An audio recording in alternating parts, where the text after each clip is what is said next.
Hey folks, welcome to another day, and this is not an unboxing, this is a hands-on with the new Moto Edge. As you can see, this is the new Moto Edge for the US.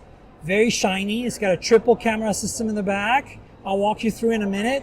Moto logo, we got a flash here, 108 megapixel sensor for one of these. But let's turn it around and I'll walk you through some of the stuff in the front.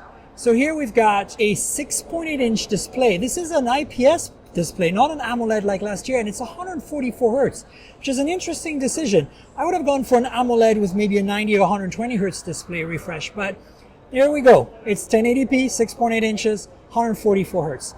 Under the hood, we have a Snapdragon 778 with 8 gigs or 6 gigs of RAM and 256 or 128 gigs of storage. So you can pick your choices there. And in the front, there's a 32 megapixel camera up here. It's a first for Moto. As you can see here, there's a lot of bezel at the bottom of this display because it's an IPS panel, so it's getting wrapped around the display connector. So that's kind of why I think they should have gone with an AMOLED. But other than that, now I'll walk you through the edges real quick. There is really nothing on the left-hand side. It's pretty much blank. On the bottom here, you have the SIM slot and a USB Type-C port and the speaker. You have the primary microphone.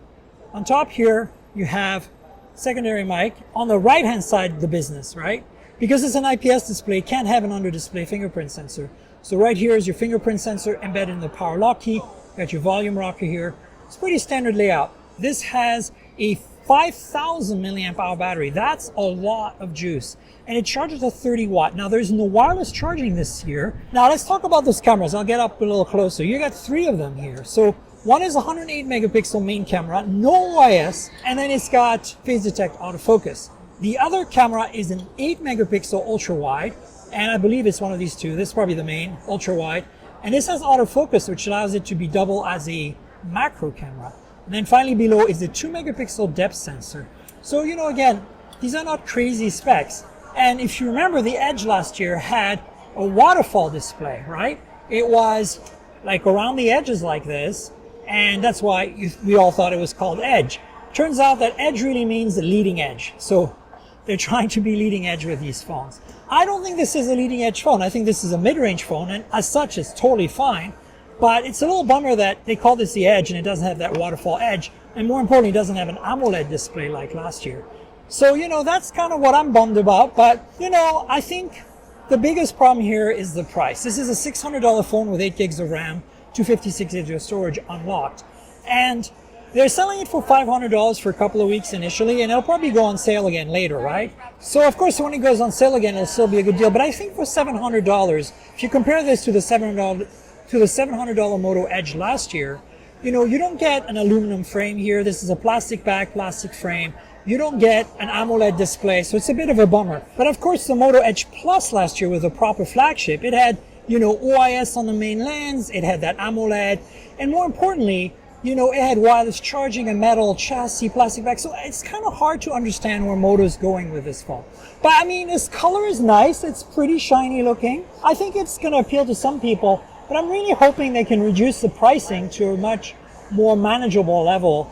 And, you know, if this is a $500 phone all day, then I think it would make a lot more sense. So it's a bit of a mixed bag, really. Not that it's a bad phone on its own, just the branding and the pricing just don't really make too much sense here. So anyway, I hope you enjoyed my hands-on. I'll show you again around the phone real quick so you can have a look.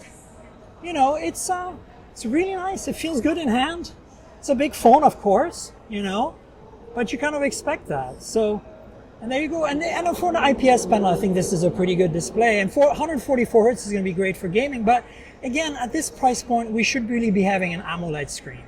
So that's it, folks. A quick look at the Moto Edge for the US for 2021 here in New York City. I hope you enjoyed this unboxing. Please like, subscribe, tell your friends, click on the notification bell below, and tell me in the comments, would you buy this phone when it comes out? It's also going to be available on Verizon, so if that helps, let me know. And remember, this is a compliment to my podcast, mobiletechpodcast.com. We're on Google Podcasts, Apple Podcasts, Pocket Casts, Spotify, wherever good podcasts can be found. And there's a Patreon now, patreon.com/TankGirl. You can get exclusive video content of the podcast that you don't get in audio, so check that out as well. Patreon.com/TankGirl. That's patreon.com/TNKGRL. That's it, folks. Stay tuned for more videos. See you later. Cheers.